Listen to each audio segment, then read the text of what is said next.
Inside the living hell Ukrainian city where families brace for war miles from Russian troops on brink of invasion. Brave innocents in the Ukrainian city of fear closest to Russia's huge invasion force spoke for the first time of their living hell today.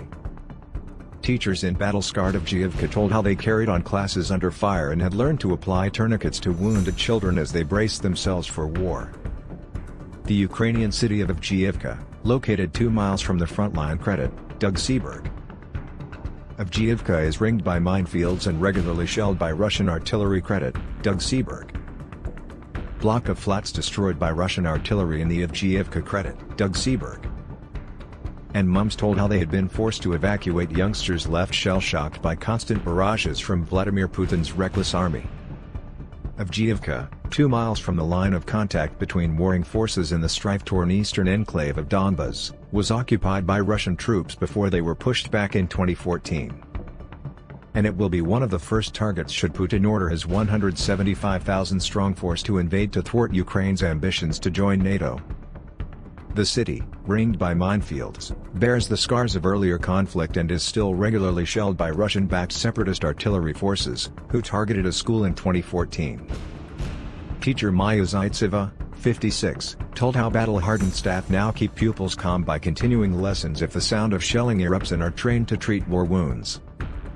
Grandmother of two Maya told The Sun, "We carry on teaching under fire, we stay calm so the pupils will follow our lead. But if the shells come to close we ask them to line up and walk to a shelter point away from windows. It is awful to see children covering their ears from the terrible noise of the explosions, but it is a situation we have learned to live with. This is our life now and we are dealing with it." Avdiyivka was once a thriving industrial town of 40,000 but was overrun by Russian-backed forces which seized the city of Donetsk in 2014, sparking a World War I-style trench standoff. Ukrainian defenders forced their enemy back to positions outside the town, but artillery has continued to rain down sporadically.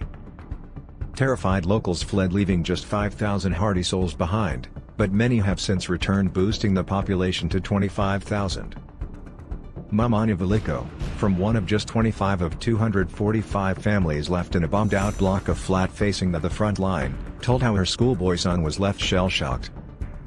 Sasha, 12, was left so distressed by fear and the constant sound of explosions that he developed a heart defect which could lead to a cardiac arrest under stress.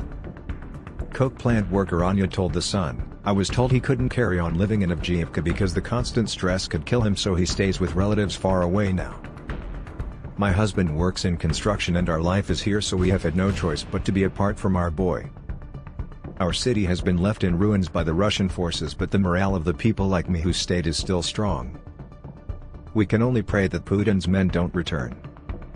Civilian stories emerged as his military chiefs warned Britain and Europe will be swamped by a record refugee flood of millions of migrants if Russia invades. All men of fighting age have been put on standby to pick up weapons and fight for every inch of ground in a guerrilla war. But they have been ordered to usher their families to safety first, in a move certain to create one of the biggest migrant crises in history on Europe's borders. Tension spiraled again today as saber-rattling Putin, whose tanks, troops and drones are massing on Ukraine borders to the north, south and east, issued more impossible demands. The Russian strongman demanded an end to all NATO activity in Ukraine and Eastern Europe. His call came 24 hours after Ukraine's parliament invited nations including Britain and the US to 10 major war game exercises in 2022. Meanwhile, another Ukrainian soldier was killed in a mortar attack in border fighting and another was injured.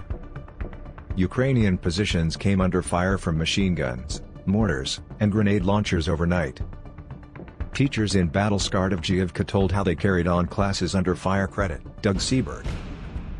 Avdiyivka was once a thriving industrial town of 40,000 but was overrun by Russian-backed forces. Doug Seaberg.